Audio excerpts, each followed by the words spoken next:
बिहार की राजनीति में एक नया अध्याय जुड़ता दिख रहा है। जनसुराज पार्टी, जिसके सूत्रधार प्रशांत किशोर हैं, अगली बिहार विधानसभा चुनाव की तैयारियों में जोर शोर से लगे हुए हैं। पार्टी ने हाल ही में उम्मीदवार के चयन को लेकर अनोखी और महत्वपूर्ण घोषणा की है। इस घोषणा के केंद्र में है 21,000 की आवेदन फीस और जनता की सीधी भागीदारी। आज हम इसी विषय पर विस्तार से चर्चा करेंगे और यह फैसला क्यों लिया गया, इसके पीछे क्या सोच है और इसका बिहार की चुनावी राजनीति में क्या असर हो सकता है। जनसुराज पार्टी का दावा है कि वह बिहार में एक नई तरह की राजनीति की शुरुआत करना चाहती है, जहां जनता सीधे तौर पर अपने प्रतिनिधियों का चुनाव कर सके। इसी उद्देश्य के साथ पार्टी ने हाल ही में एक जनसभा में घोषणा की कि जो व्यक्ति जनसुराज का टिकट चाहता है, उसे आवेदन के तौर पर 21,000 की फीस जमा करनी होगी। हालांकि यह फीस जमा करने से यह गारंटी नहीं मिलती कि उसे सीट मिलेगी या नहीं मिलेगी। प्रशांत किशोर ने इस कदम को जायज ठहराते हुए कहा कि यह राशि किसी भी सामान्य व्यक्ति के लिए कोई बड़ी बात नहीं है। यह एक तरफ से उम्मीदवार की गंभीरता और प्रतिबद्धता को परखने का तरीका है,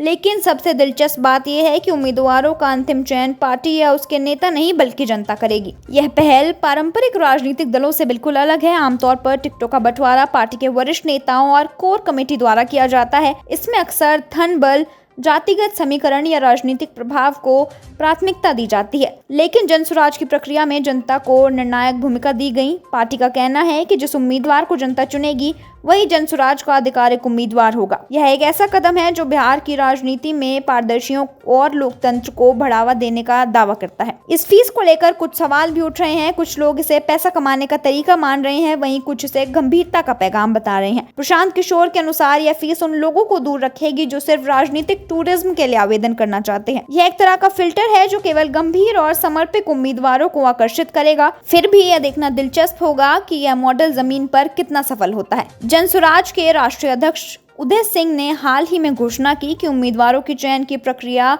अंतिम चरण पर है। पार्टी इसी महीने नवरात्र तक सभी 243 विधानसभा सीटों पर अपने उम्मीदवारों की एक साथ घोषणा करेगी। यह भी एक अनोखी रणनीति है, क्योंकि ज्यादातर पार्टियां चरणबद्ध तरीके से अपनी सूचियां जारी करती हैं। एक साथ सभी सीटों पर उम्मीदवार उतारने का मकसद यह दिखाता है कि पार्टी पूरी तैयारी के साथ चुनाव में उतर रही है और उसके पास हर सीट पर एक योग्य विकल्प मौजूद है। बिहार में विधानसभा चुनाव अक्टूबर महीने में होने की संभावना है। ऐसे में जनसुराज के पास अपनी रणनीति को जनता तक पहुँचाने और अपने उम्मीदवारों को मैदान में उतारने के लिए बहुत कम समय है।